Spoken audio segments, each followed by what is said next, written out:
Good day, everyone, and welcome to another installment of the Gregory Hopkins Hour. And before we go any further, I just would like to thank you all for having tuned in and supported my hour down through the years. You've been such a wonderful and faithful audience in listening to us and joining in with us, and I really appreciate the comments and the encouragement that you have given to me. Allow me to just thank, on behalf of us all, my executive producer, who is in his regular place behind the counter, Mr. Winston Gilchrist. He's the one that came to me with the idea years ago about starting this cable television show, and we've been at it ever since. Thank you, Winston, and thank you, audience.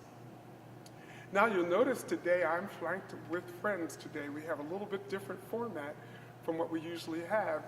And to my right is a good friend of mine, Miss Osceola Davis. Now, should I say Osceola Davis Smith? What are you going by these days? Well, those who know me, I'm Osceola Davis. Those who don't know me, I'm Osceola Davis Smith. So take your pick. Which do you put on your checks? Osceola Davis Smith. Oh, okay, so that's the important one. Osceola and I are both from Philadelphia. Well, she's not really from Philadelphia, but just across the bridge in Camden, New Jersey. Yeah. And today our program is going to feature a person that we have in common, that is the three of us, and that is our mentor, Miss Sylvia Lee, who this year celebrates, well, she's not alive to celebrate, but we celebrate her, and we celebrate the fact that this year marks the 100th anniversary of the earth being blessed with the presence of Sylvia Lee, 100 years ago. Later on this month, on June the 28th, we're going to have a celebration. June 29th, please, thank you, glad I got my help. The 29th at Carnegie Hall, we're going to have a celebration of the life and the work of Miss Sylvia Lee, no other place than Carnegie Hall. Most of you know where that is, and if you don't, I'll tell you, it's at 57th and 7th Avenue. So Sylvia Lee has the distinction of being not only Osceola's coach and my coach, but the first African-American to coach on the staff of the Metropolitan Opera. So she was quite, if you will, a hidden figure in the world of classical vocal music, and we want to salute her at this time for her great contributions to the field of opera in particular. Osceola met Mrs. Lee, what year was it? Yesterday, no. It was, I think it was 1970, I think it was. And I think I met her in the 70s too, probably not in 1970, but maybe around 1976. I'm going to say 76, which was a few years later. When actually I met her first when we did the premiere production of Aida in Philadelphia, which was with Opera Ebony. Mrs. Lee's husband, Everett Lee, was the conductor of that presentation, and I was singing in the priest chorus, the men's chorus for Aida, and also singing the part of the messenger. Mrs. Lee was the rehearsal accompanist, and even though she and Everett were not physically together, whenever they had opportunities to work together, she made it happen. So he was here in the States conducting, having come from, wasn't he in Bogota at that time? Or he was in Bogota at the time, right? Or Sweden. I couldn't keep up with Maestro Lee. I mean, he was here, there. Whenever he showed up, that's where he was. Right. I just but he did manage to do. I think he was in Bogota. He did manage to do a lot of conducting here in the States, and he didn't he have a symphony? The Symphony of the New World. I was just getting ready to bring that up. Yeah. And that sort of just brings us full circle with the concert that we had a few years, not a few years ago, but actually a few weeks ago, where we celebrated the life of Harry T. Burleigh. And when you said Symphony of the New World, I thought about Harry Burleigh and his connection with Dvorak, i.e. the New World Symphony. So that kind of brings everything into focus. Osceola is one of the artists who's going to be singing on the concert at Carnegie Hall in just a few days. And we're going to get a chance to hear from her a little bit later. She'll give you a sampling of the kind of music that we're going to be sharing with you as we celebrate and fête Mrs. Sylvia Lee. On my left, another good friend of ours, Dennis Speed, who I met through the Schiller Institute some years ago, but through Mrs. Lee. Mrs. Lee is the common thread that runs through all of this.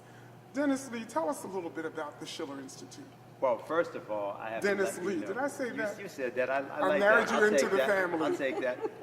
But Dennis Speed, let me correct you. Before I say anything about that, I have to make sure that I tell the two of you that I'm from Chester, Pennsylvania.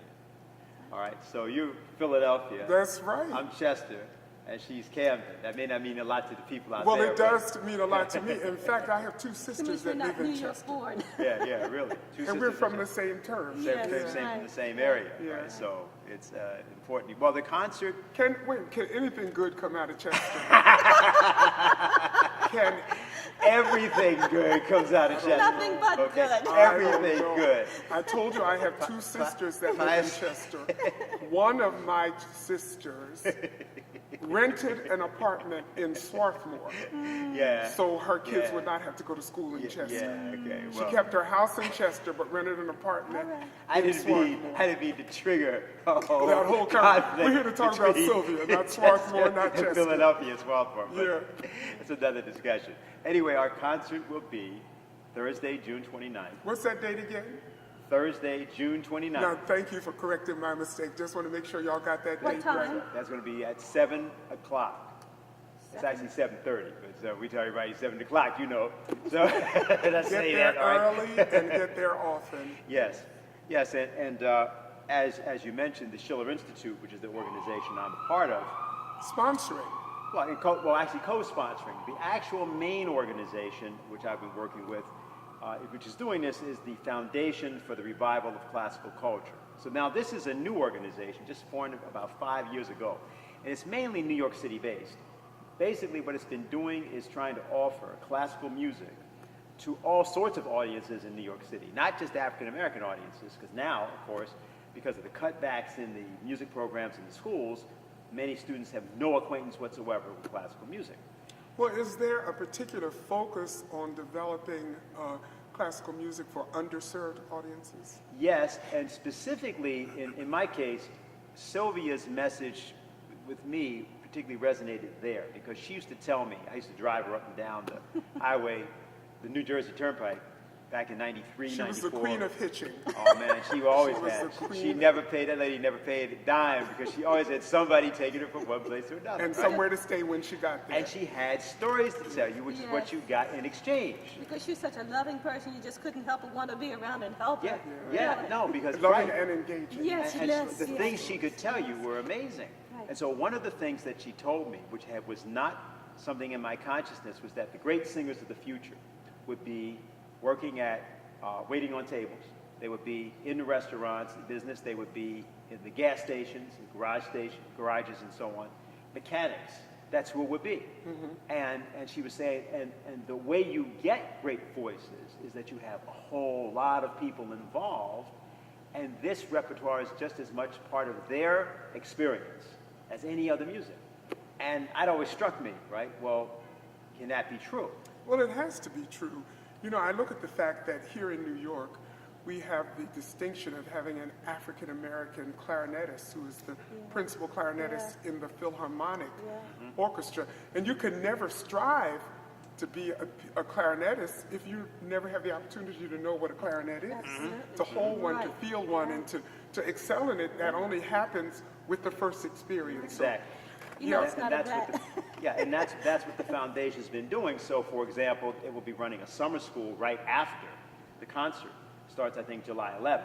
And we're looking for young people to come to that. I mean, it doesn't really have that much of a, let's say between the ages of about 11, 12, up to about 18.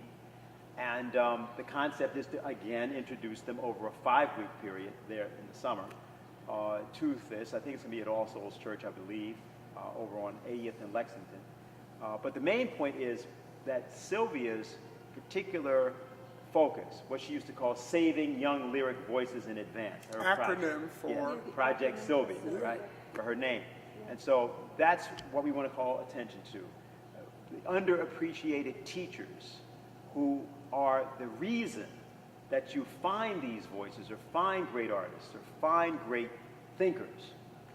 And Sylvia was, of course, that herself. Yes, but she she was. never put herself out there as that. She always was, the work she did, you saw the product of it in others. She was very much behind the Yes, scenes. she was.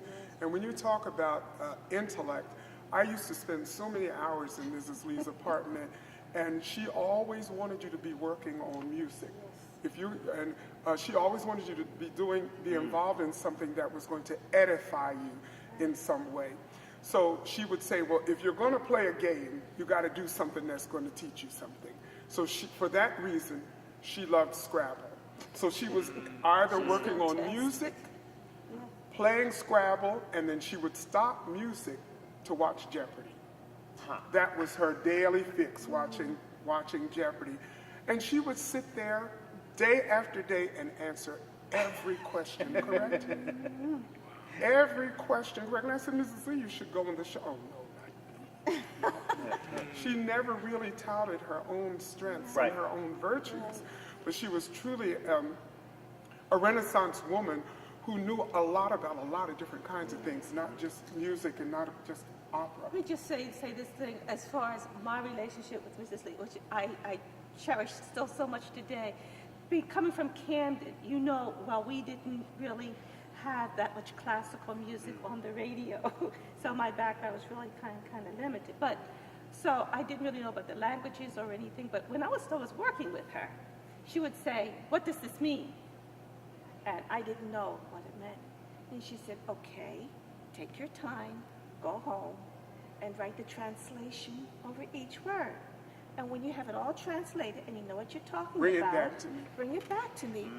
And don't come back until you have it done. And I want to see you tomorrow morning." Right.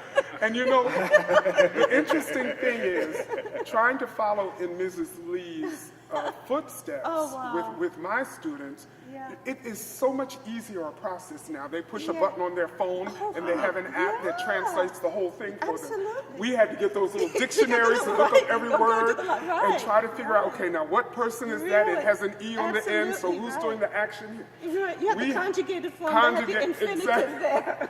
So we had to get in the library, she encouraged us to own our own dictionaries. Yeah, she did. Yes, I have Italian and French and German. And German, right. But until you got those, you were in the library looking up every word so you could be ready for your next coaching. And we in Philadelphia almost felt the same way about Camden that we did about Jester. Can anything good come out of Camden? Did you start singing in church? No, really in school. I was a pre-kindergarten singer. I come from a musical background. My family was performing before me, and so when I came along, my older sister played the piano. I had another sister who was an orator and played the violin. Then I had a brother who played the violin and sang, and then it was me. So my mother asked me, "What instrument did you want to play?" And I didn't want to play the piano. I said, "They're too long. I have to practice." And I didn't want to carry a violin, but you have to carry that instrument around with you. So my brother sang. I said, he doesn't have to carry anything. So, so maybe I will start singing. And sure enough, I started singing. And preschool, my parents had this a library of records in the house. And there was one song that stood out to me. I remember it so well today. It was "Open Up Your Heart and Let the Sun Shine In." And that was pre-kindergarten. When I went into kindergarten and the teacher asked, "Is there anyone here who has a talent?" I raised my hand and I started singing that song. I sang that song so much that my classmates knew the words. They would just join in. And then I went from the first grade to the second grade singing the same song, and then to little Broadway simple things. And then my younger brother came around, and mother gave him piano lessons so that I'd have someone to play for me. And so that's how and everyone, they kind of went in their own direction, but I kind of stayed in music. I won a competition. I said, well, maybe there's something to this. Maybe there's something to this. I'll give it a try. And here I am today. And, Mrs. Lee had this uncanny ability of being able to zero in on the particular talents of singers and push them. She Yes. was really Yes. a pusher. Yes, she was. She was responsible for getting you Yeah. into the Metropolitan Opera Absolutely, yeah. many years after you opened up your heart and let the sun shine in. Absolutely.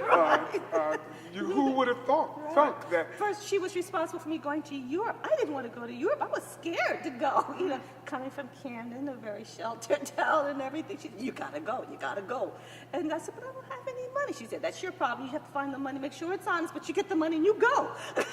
So as God would have it, it must have been my destiny. I got a job in a Broadway show singing in the chorus, and someone in the chorus had heard my audition, started preaching the same sermon that Sylvia Lee said, "You got to go to Europe. You got to go to Europe. You're wasting your time here." So then I said, "Okay." So I called Mrs. Lee, and I said, "Mrs. Lee, I'm going to go to Europe." She said, "Fine, good." So I went. I was in New York at that time. I came back, and I had a few coachings with her. She wrote a letter of introduction for me to Franz Ahlers, it was in Munich, and I sang my Una Voce Poco Fa for him. He arranged a stage audition, and I was signed up immediately. I didn't know the It was language. so quick you didn't It was know. so quick. I only went over there to audition and come back, but they grabbed me, and so I called home collect and said, "Send me some clothes and some more money. I have an engagement." But I had to sing Cinderella Rosina in German. So those of you who Can are you give me some idea what years we're talking about? no. I mean, for the audience sake. Year before last. year before that. No, it was in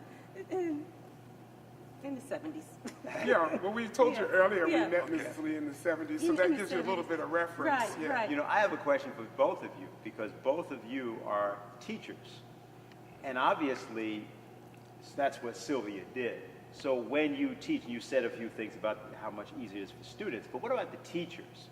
What are you dealing with, and what does she give you? I just wanted to have you here.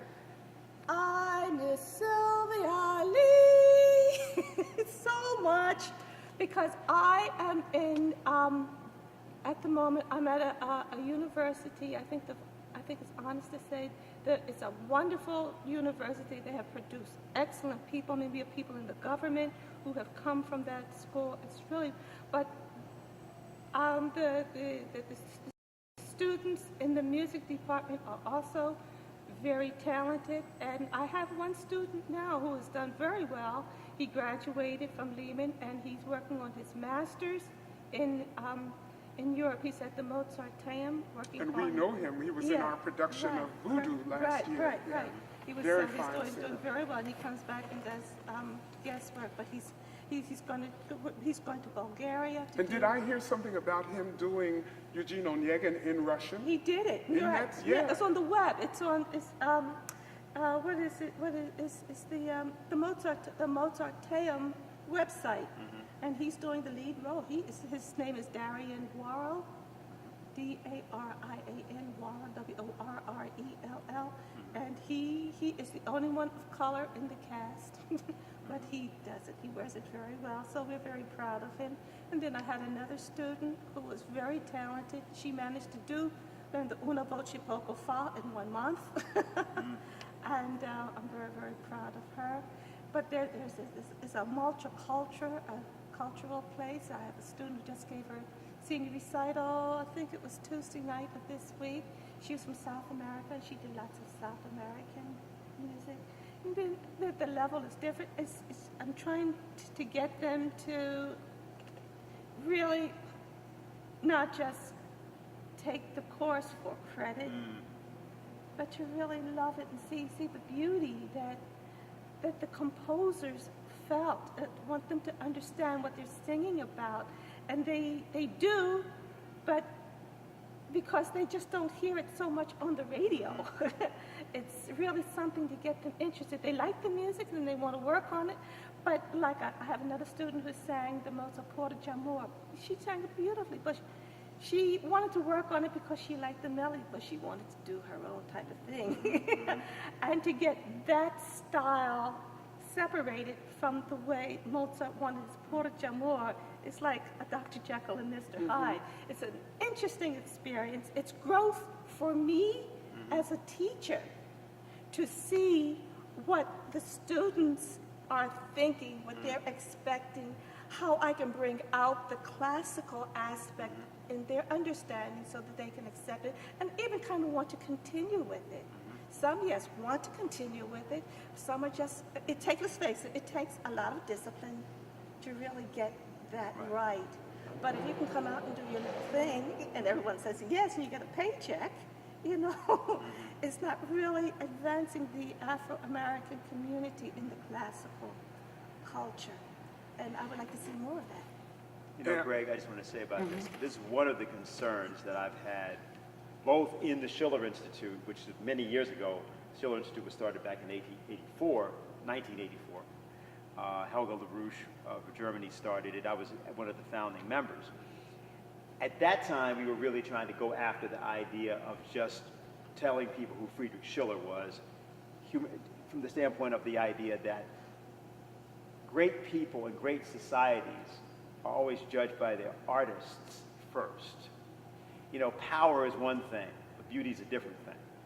And I've been concerned that with African Americans in particular, there's been, unlike with, they say, the Chinese, who emphasize classical music in many different ways, now have literally thousands of artists that they've begun to produce because they had tens of millions of people taking classes and lessons and learning instruments. But I wanted to ask you and Osceola about this issue because I think we've had less African Americans involved than we had in our generations, and I think we have to somehow address that, which is one of the things that concert is intended to do, tell people about Sylvia, who she was, how proud she was to be African American, but also her idea about this beauty being put forward or portrayed or made conscious in the mind of the student and of the people. Well, first of all, I want to bring our minds back to the fact that we are doing all of this chatter today because we want to make you aware of one of our favorite people, Sylvia Lee, and we're going to honor her on Thursday, June the 28th at Carnegie Hall. The actual date of her birthday, if she were living, it would be her 100th birthday. Happy birthday, Mrs. Lee. So we're talking about Mrs. Lee and her contribution today. Hopefully you will be able to come. You can find tickets and information on the Schiller website, and you can also check in with Carnegie Charge if you're interested in coming and joining us on that date. Nobody taught like Mrs. Lee, but the interesting thing that about Mrs. Lee is that most of the singers that she got and really had an imprint on were already at a certain level by the time she got them. She wasn't really talking, we're not really talking about bass, raw talent in so many cases, but people who had already made up their minds to a degree that singing was something that they wanted to excel in. Now, addressing your issue, I think one of the evils of our society is that our educational system, particularly the educational system in the inner city, has failed us and is failing us. We mentioned about not being able to excel in an area if you never have the opportunity to know that that area exists. You know, I could make a career now just being a consultant for the public schools, many of which do not have music teachers, but they want to make a good showing for graduation. So they bring somebody in for 2 or 3 months before graduation, teach us some songs so we can look good. Or we have a festival coming up, Puerto Rican festival, and we want to learn some Spanish things so that when we go to our district, we can look good, but there's not an ongoing effort. So when kids are not exposed, when young people are not exposed, they never have the opportunity to even consider this as a possibility. So the possibilities has been eliminated. You know, so we can't excel if we don't start with the foundation of possibility. And that's one of the things that the Group for Classical Culture is trying to preach, that there is a possibility that this is not their music. Right. It is the Exactly. world's music. Exactly. It's, you know, and so we can grow by having that experience, by just letting people know that there are opportunities here. And that's one other point that I was going to kind of bring up. I mean, not many people, I don't think anyone who is looking at this today know that to this point, June the 16th, 2017, that I am the only Afro-American coloratura who has ever sung the role of the Queen of the Night on the stage of the Metropolitan Opera. Now that's a bit of history for us. Really. There was no critique there. No one yes, my hometown Camden newspaper came, thank you very much. But other than that, there was absolutely, and even the agent that I had at the time wasn't even there. And so, I mean, you just didn't get the proper acknowledgement. So, of course, at some point or another, there will be some Afro-American coloratura singing. And we look forward to that. Let's hope. Yeah. Let's Yeah. hope that there But is as of someone. right now, no, you're right. You are the singular. I am the singular at the moment. Yeah, but that's exactly the point. That should not be. And the fact, in other words, is that we ought to have, we know we have tens of thousands of African American singers. We all know this. But right? Dennis, let's qualify that. When you say that should not be, if everybody walking around this corner could sing the Queen of the Night, then that would not make what Osceola does so special. You know, let's take it to the vernacular. You know, if everybody were Michael Jackson, then his contribution would not have been singular. You know, you had Prince trying to come up and do a similar kind of thing, but there was only one Michael Jackson, there's only one Osceola. And the fact that of the matter is the Queen of the Night is special. Singing opera is something that is unique. And singing at the Metropolitan is a platform. It is a point of arrival. Yes. It is a point of arrival. Even though you had a career in a house in Germany, it was not singing at the Metropolitan. So it's something that everyone ought to have the opportunity to do, even if they find that they can't do it well. Because not only are we producing, or we're trying to plant the seeds for the next generation of performers, but if the performers have no one who appreciates it, nobody to buy a ticket, nobody to come and be the audience, then what good is our art if there's no one to receive it? So I think we have to look at that page in the book as well. So there was nobody who taught like Mrs. Lee. No one who taught like Mrs. Lee. And I feel like I can hear her speaking to me when I was coaching with her. But I'm not able to get the same results from my students that she was able to get. And it seemed like, you know, honey, you got to sing that with more feeling than that. It's kind of a caricature of the thing that Mrs. Lee stood for. But she knew how to extract expression from the biggest dud there was. And that's one of the things that I think for me is different, because I was already at a level where I had a voice teacher and a few coaches when I met her. What about you? Did I have I had someone I called a teacher, but I wasn't really satisfied with her. In fact, it's interesting. The teacher that I had who had been recommended, I can't remember who recommended her, she was telling me basically not to go to Germany when Mrs. Lee was saying, go to Germany. And because the teacher said, oh, I heard that sopranos are a dime a dozen. And Mrs. Lee said, yeah, not because I was telling her. She said, yeah, but they don't have a voice like yours. And so she was really pulling out of me what needed to come. To take you to that next level. To take me to that next level. So it wasn't like the garden variety of all of the other sopranos. No, she was really, she would say, I'm not a voice technician. But she sure could take you into interpretation. And if you understood what she was trying to tell you, it technically affected your voice the right way. So indirectly, she was a technician. So as far as I was concerned, no, I didn't have anyone. She was my voice teacher. She was my coach. She was my mentor. She was my friend. She was my musical mother. She was my musical savior. Really. Did you study with her at Curtis as well? That's where I met her. And That's where I met her. you were not happy with your voice teacher there, is that At the time I was with her at Curtis, I had just graduated from UArts, and I was finished with Well, that it wasn't teacher. UArts then. No, right.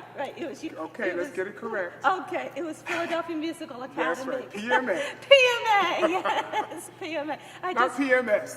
No, PMA. Philadelphia Musical Yeah, Academy. which right. changed its name many years later. Right, because it incorporated so many of the arts in the area, dance and drama and And jazz as well, which well, today Curtis, it's a big jazz thing. Today, I understand the music, the classical department is not exactly the way it was when we attended there, but that's okay. It's a big thing.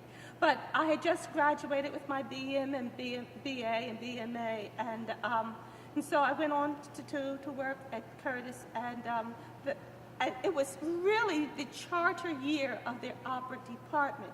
They still have it now, but it was separate at that time. Now it's incorporated with the vocal department.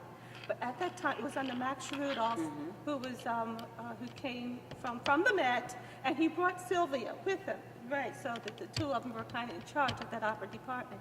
And I was working with them there at Curtis. And so basically, she was it. She was all the vocal instruction that I had. And when I would go to work with her, I'm very grateful for the interest that she has taken in so many, and included me in her circle of interest. That many times when I would come to work with her at school, and she would say, "Look, what are you doing this afternoon?" I said, "Well, I'm free." She said, "We cannot work enough right here on this particular thing. You need more time. Come on home with me." And I would come home with her, and we would work at home, and then she said, "Oh, it's too late to go home, spend the night, and we'll work some more, and you work some more tomorrow, and then go home after that." So that happened over and over and All over. the time. And wherever she traveled, if she went to Boston, if she went to D.C., when she came to New York, she would call you no matter where you were and say, "Look, I'm here, and I'll be coaching. You want to come up for a lesson? Come on. And on top of it, Mrs. Lee never took a penny from me. Wow. I don't care where she was. There were times where I said, "Mrs. Lee, look," she said, she That could was do that. Mrs. Lee. Oh, child. Something like that. Yeah. Never would have. And then, she said to me, "Now, I know, Greg, you're going to get to a point where my feeble piano playing will no longer serve you. And you'll want to get yourself and your own accompanist who can really serve you better than I can." But she was very, very she just put herself in the background. did. But there was nobody who could get out of singers what Mrs. Lee could. I think I have one up on you. I had keys to her apartment. Yes, you do. That is I a had lot of, keys to her it's not just one. So Yeah. I just went in Yeah. and stayed as long as I needed to stay. And Was this at Hendaris? No, this was when she was on Upsall Street. Oh, I don't even When know she that. had her own place Oh, I on didn't even know. Upsall Okay, Street. Yeah. all right, okay. No, not when she lived with Oh, that's Harris. right. She did. Right. She didn't. Right. Yeah. She did get her own. Right. Yeah. Okay. And she was with Sidney for a while, Sidney Beckett. Right. And then I think she went with Natalie Hendaris, who's a famous African-American concert pianist. Right. And did you know Louise Parker from that crew also? I know the name. It doesn't. I can't really place She was it a at the moment. contralto. She was actually my first teacher Not at that I Temple. wish to interrupt, but weren't you going to provide a little bit of music at some point for this? I just wondered if you were wondering. Well, we have this wonderful soprano here, Miss Osceola Davis. If you're writing a check, Davis Smith. And she's prepared to give us a little bit of a foretaste of what she's going to sing at Carnegie Hall. So, Osceola, would you like to sing for us now? Okay, sure. I'll And look just- over your shoulder at the music. Okay. And just a reminder, we would love to hear you. We would love for you to hear her live on the 28th. 29th. The 29th. I don't know 29th, why. Thursday. I'm going to be there a day early. Yeah, Thursday the 29th. Thursday the 29th at Carnegie Hall, 7 o'clock. 2 weeks from yesterday. That's right. Well, we don't know it'll be 2 weeks from what day They this were there is to going show. to be That's the aired. problem. Oh, that's Yeah. right. But we're not broadcasting But it's live. Thursday, Oh, Thursday, Thursday the 29th. 29th. June 29th, 7 o'clock, even though it's 7:30. So I have to turn this. Yeah. This way? I'll move over there. Osceola is going to sing an arrangement of a spiritual. Again, it's the spiritual that she will be singing at Carnegie Hall for this concert. This particular arrangement, Guide My Feet, is arranged by Jacqueline Hairston, who I believe is the niece of Jester Hairston. And many of you may know Jester Hairston from his spiritual arrangements. That's how I became familiar with him, like Hold On. But he had another career altogether on television as Raleigh, the deacon in the television show. Say amen. Say amen. Yeah. So. Well, let's say amen. Hi, Jackie, if you're listening.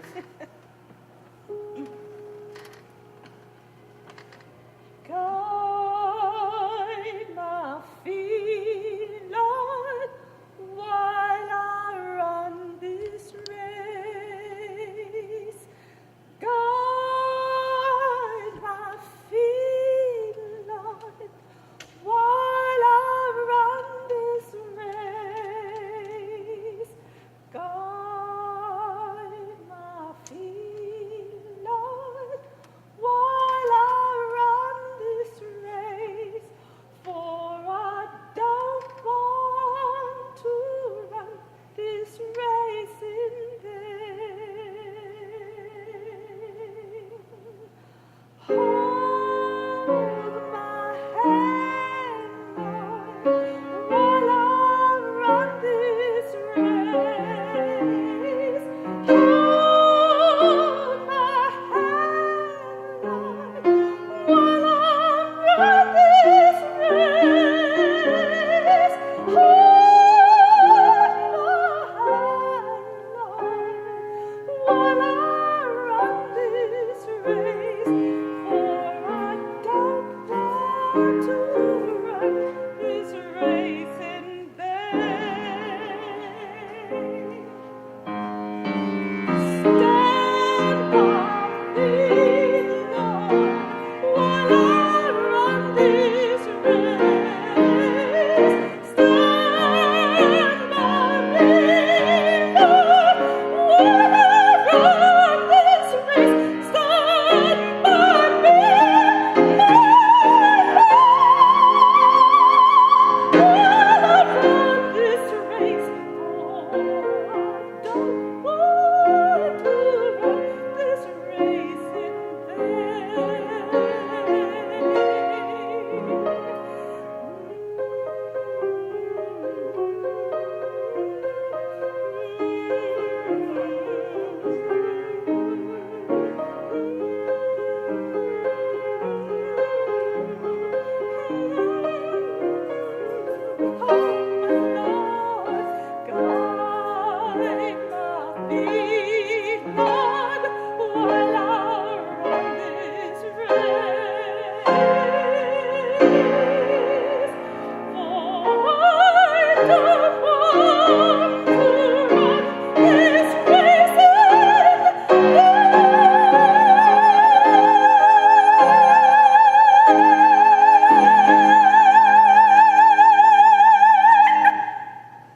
Beautiful.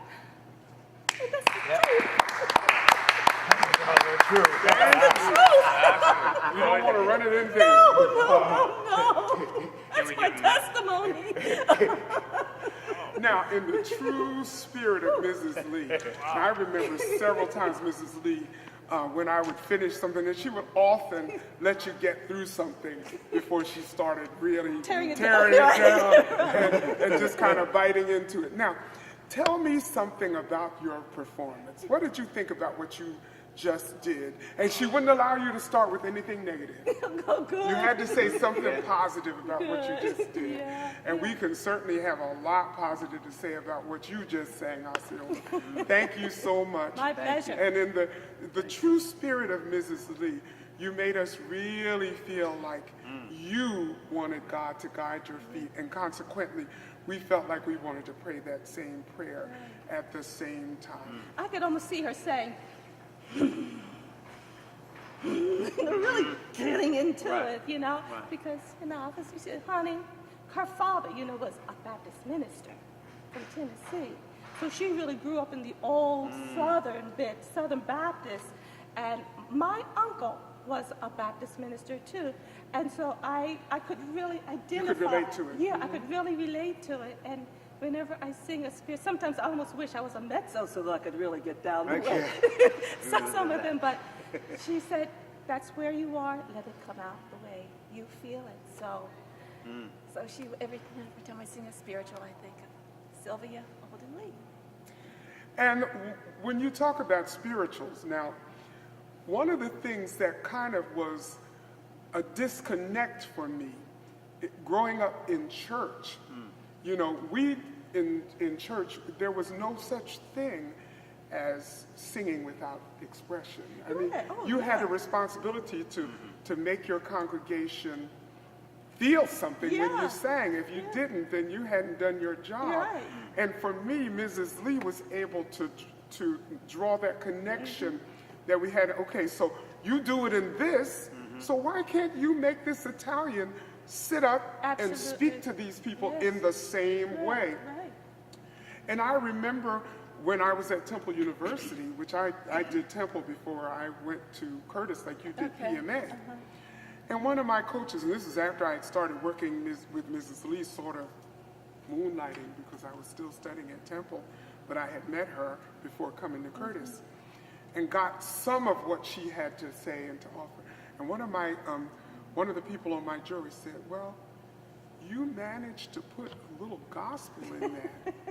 Now, of course, I was not doing a gospel jury, but for many of us, there was this idea that when you sang classical music, you had to be pulled up. Yes, Right, yes, right. yes. And you had to have a certain decorum that was almost free of expression. Yeah, that's true. You That's know, true. and That's she, true. Mrs. Lee, broke down those walls sure did. and those barriers. Child, sing it like you mean it. Yeah, Sing it like right. you know what you're talking about.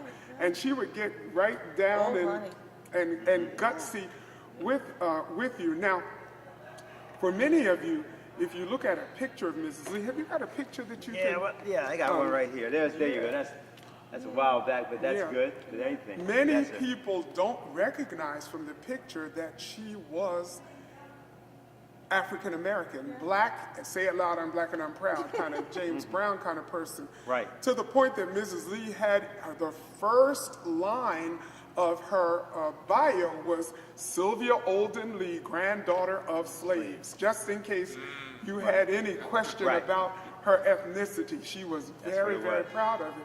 Now let's go back to the Metropolitan. Now, were you aware, both of you, that many of us glory in the fact that Mrs. Lee was responsible for Marian Anderson, who was not supposed to break the color barrier at the Metropolitan. It was supposed to have been Carol Bryce. But Carol Bryce got sick and, you know, she was the hell with it. I'm not rescheduling it. So Mrs. Marian Anderson became the one who was the trailblazer. But Mrs. Lee told me that her mother had been asked to come to the Metropolitan. I heard something Yes, about that. years before that. Now, I don't know who the conductor was at that time, but her mother had been invited under the, with the proviso that she would not reveal her ethnicity, because apparently she passed even more than Mrs. Lee did, and had been encouraged to come into the Metropolitan as a dramatic soprano. Before, Soloist? yes, before Marian Anderson. That's my The understanding. idea was that she was supposed to live on the other side of town with her husband, who Ms. Leach always said to me was about my complexion or a little bit darker, right? But wasn't this Mrs. Lee's father? No, yeah, I'm saying Right. that's what I'm saying, but I'm saying that her father was supposed to be in effect kept in a shadow, and her mother just said, "No, it's no way I'm doing it." And they were, I guess, were to have been viewed as an interracial couple per se. Yeah. So she refused to go along with She anything refused, like that. yeah. And we have to admire somebody that has that kind of character. But think about the fact that then her daughter is responsible for the first African American who does sing there. There was something in their blood that was just knew that they had some sort of destiny connected with the Metropolitan Opera and with great singing. And it didn't come in one generation, but the next generation made it happen. Yes. And we're just trying to continue going with the next generation. And it's unfortunate that so many years after the integration of the Metropolitan Opera, we have fewer singers singing there now than we did in the glory days, glory from the vantage point of African American singers, Leontine Price, Kathleen Battle, Jessie Norman, and the list goes on and on. Martina Arroyo. Yeah.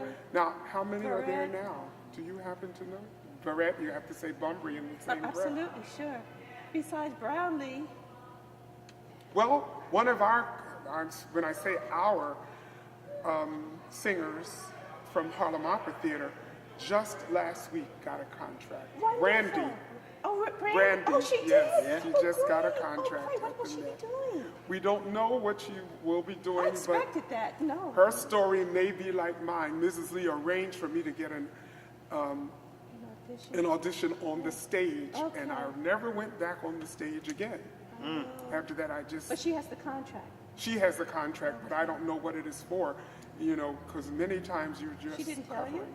No, and I haven't had a chance. Okay, but still. She put it out on Facebook that she had just gotten a contract, but we don't know what the contract Oh, is. good. Yeah, so the legacy That's goes a beautiful on. voice. Now, Gregory, I want your listeners to know, viewers to know, I'm not holding my cell phone because I'm doing text messages. But sure? there's a message that was being sent to our concert I wanted to share with people, if I could do that. Yes, and may I maybe set this message up? Yeah, please do. Mrs. Lee was really she was a pusher. She pushed her singers, and when I went abroad, she made sure that I had every possible contact of everybody that she knew in Germany that she thought I needed to get in contact with.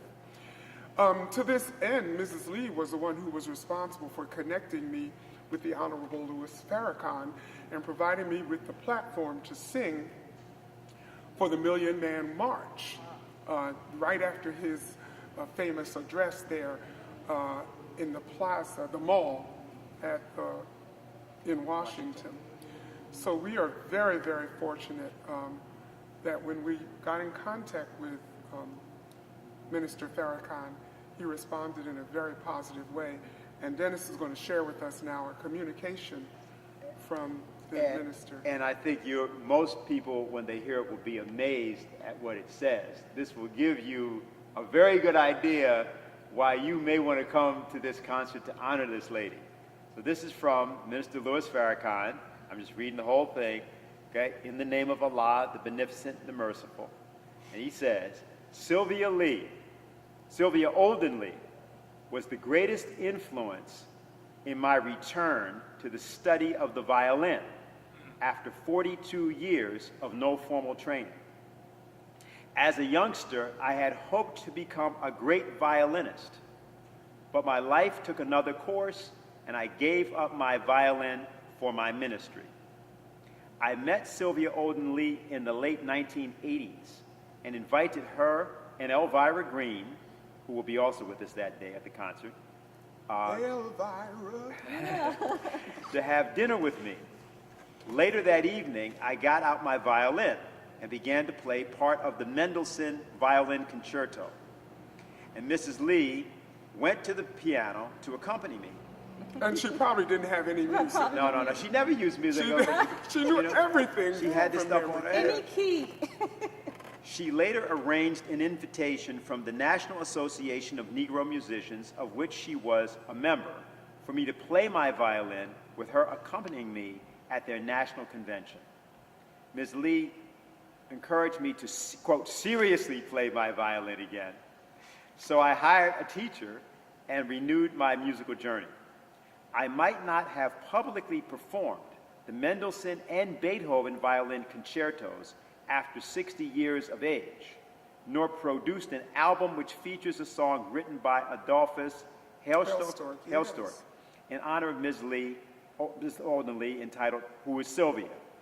I might not have done this were it not for her. This marvelous human being celebrated her blackness and encouraged many youth in the arts and mentored black artists who performed with the Metropolitan Opera. My love, respect, and deep appreciation for her is limitless.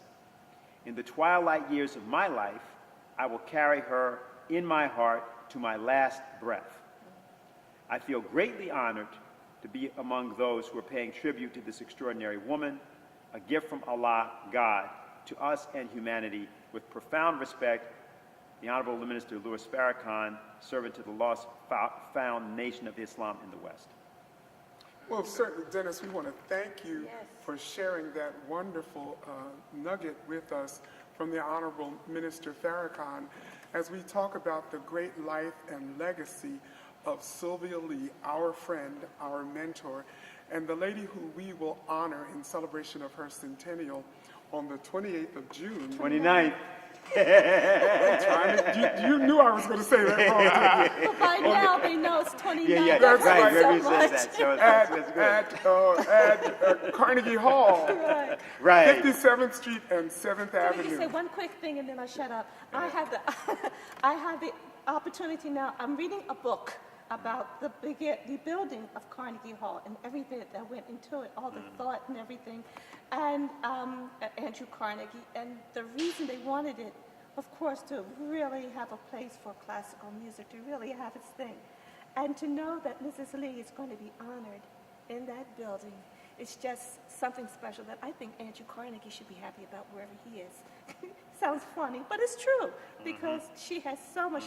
This really fits in what their dream was for greatness in that building. So I just want to stick it in there. Well, it's wonderful that you mentioned Carnegie Hall, but you know, all things being equal, I think it would have been probably more appropriate for an event such as this to have taken place at the Metropolitan Opera.